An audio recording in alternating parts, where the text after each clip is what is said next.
ஏங்க, எவ்வளவுதான் கிரீம் போட்டாலும் முகம் பொலிவா இல்லன்னு கவலைப்படுறீங்களா? அப்படின்னா இந்த 5 எளிய ரகசியங்கள கண்டிப்பா தெரிஞ்சுக்கோங்க. முதல் ரகசியம், போதுமான தண்ணீர் குடிங்க.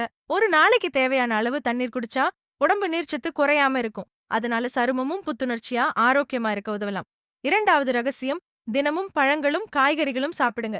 பப்பாளி, ஆரஞ்சு, மாதுளை, வெள்ளரிக்காய் மாதிரி சத்தான உணவுகள் சரும ஆரோக்கியத்துக்கு தேவையான வைட்டமின்களையும் ஆன்டி ஆக்சிடென்ட்களையும் வழங்க உதவும். 3வது ரகசியம், நல்லா தூங்குங்க.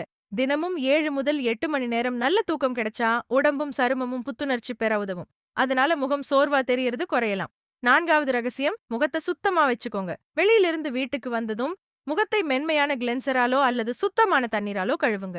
இது சருமத்தில் படியும் தூசி, வியர்வை போன்றவற்றை நீக்க உதவும். 5வது ரகசியம், டாஷ் இயற்கையான ஃபேஸ் பேக் பயன்படுத்தலாம். தேன், தயிர், கற்றாழை ஜெல் அல்லது பழுத்த பப்பாளி போன்ற இயற்கை பொருட்களை வாரத்திற்கு 1 அல்லது 2 முறை பயன்படுத்தலாம். ஆனால் முதலில் கையில ஒரு சிறிய பகுதியில பேட்ச் டெஸ்ட் செய்து பார்த்த பிறகுதான் முகத்தில் பயன்படுத்துங்க.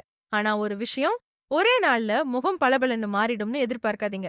சரும பொலிவு வரணும்னா நல்ல உணவு, போதுமான தண்ணி, நல்ல தூக்கம், சரியான சரும பராமரிப்பு இவை எல்லாமே சேர்ந்து தொடர்ந்து இருக்கணும். இந்த மாதிரி எளிய கிராமத்து அழகு குறிப்புகளுக்கு நம்ம சேனலை மறக்காம பின்தொடருங்க. அடுத்த வீடியோல இன்னொரு பயனுள்ள அழகு குறிப்போட சந்திக்கலாம்.